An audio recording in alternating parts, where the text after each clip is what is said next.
ndugu mtazamaji wa Rabi Online School TV. Mahali hapa utajifunza vitu mbalimbali ikiwemo swala la Kiingereza, lugha ya Kiingereza, lakini tutajifunza masuala ya ujasiriamali, masuala ya mbinu za ufundishaji kwa wale walimu, masuala ya uongozi na mambo mbalimbali ambayo tutakuwa tukishirikiana kama shule, unafahamu, na vitu vingi. Lakini kama ni mara ya kwanza pia jiunga nasi, tutafurahi sana ukisaidia kulike, subscribe, comment na kushare pia kwa wengine wapate haya maarifa ambayo tutakuwa tukishirikiana hapa kuyapata. Majina yangu naitwa Mwalimu Yohana Kambarage Mashini, ni mwalimu kwa taaluma hii na utafurahia yale ambayo utakwenda kujifunza mahali hapa. Na leo nimekuandalia somo zuri kabisa kuhusiana na swala la Kiingereza. Kwa namna gani unaweza kujifunza Kiingereza kwa wepesi kabisa na ikusaidia wewe kufika katika level ambayo watu wanazungumza vizuri na watu inawasaidia kupata hata kazi. Basi endelea kunifuatilia na tuwe pamoja.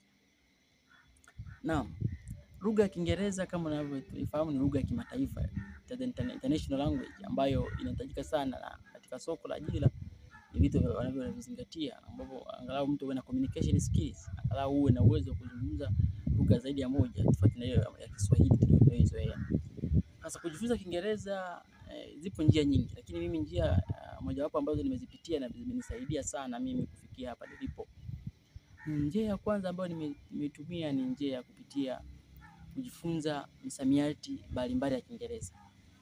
Learning different vocabularies, English vocabularies. Kuna sehemu mbalimbali za kujifunza hiyo misamiati. Kuna sehemu ya YouTube unaweza kujifunza misamiati, unajifunza kupitia kama una App Store au Play Store, Google pale vocabularies app pale utakuta ile misamiati ya kutosha kabisa. Kwa ukianza kujifunza misamiati mbalimbali, kwa mfano ukajifunza misamiati inayopatikana tu majina ya vitu.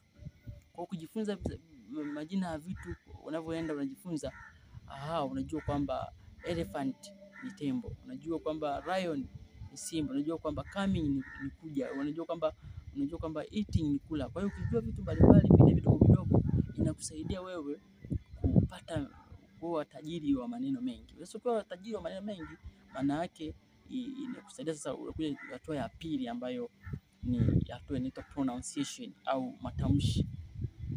Matamshi ni muunganiko wa neno moja au zaidi ya moja ambayo ili kuleta maana ya kitu fulani. Kwa mfano unajikuta kutamka elephant. Elephant tu kutamka maana yake pale imeunganiko wa consonant na zile vowel, yani ilabu na zile consonant. Kwa hiyo muunganiko wa tunaweza matamshi au pronunciation. Lakini pia kuna app mbalimbali nilikuwa nikizitumia hata mimi, pronunciation app, ambapo kule unajikuta kuna inakudirect jinsi ya kutamka neno husika. Kwa hiyo neno msamiati na namna kutamka utakuwa unatamka na jinsi unavyotamka na unarudia, the more unavyorudia unaweza kujua kutamka neno hilo. Lakini njia ya tatu ambayo ni muhimu sana, njia ya kufanya mazoezi, inaitwa regular practice, mazoezi ya mara kwa mara. Haitoshi tu kuwa na misamiati mingi, haitoshi tu kujua kutamka jambo.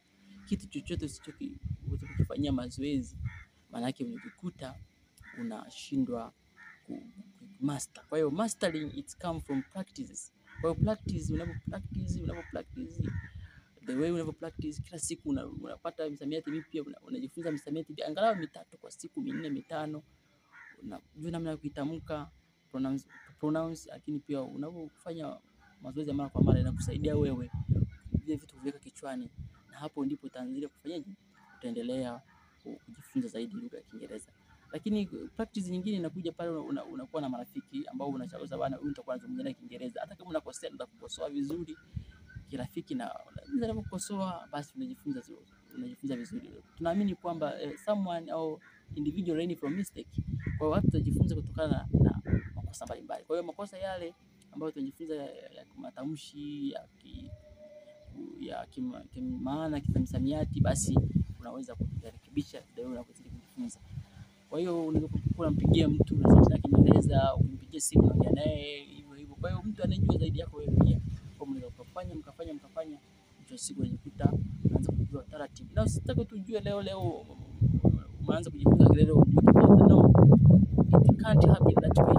Lazima utake process na uwe mvumilivu pia kufanya challenge, na uwe mvumilivu katika kujifunza, na uwe pia na uvumilivu wa kutafuta vitu, uwe na juhudi, uwe na effort za kukusaidia wewe kufika sehemu ambayo unatakiwa ufike. Natumaini umejifunza angalau vitu vitatu vitakavyokusaidia kujifunza Kiingereza kwa ufasaha na kwa urahisi zaidi. Nini unataka kujifunza zaidi kutoka hapo? Nini cha changamoto yako? Basi usahau kutoa comment yako mahali yako chini ya channel hii, lakini pia tutafurahi kusikia maoni yako ambayo unayo. Endelea kutufuatilia. Tunaamini kwamba kujifunza Kiingereza haitaki nguvu nyingi sana. Karibu sana. See you at the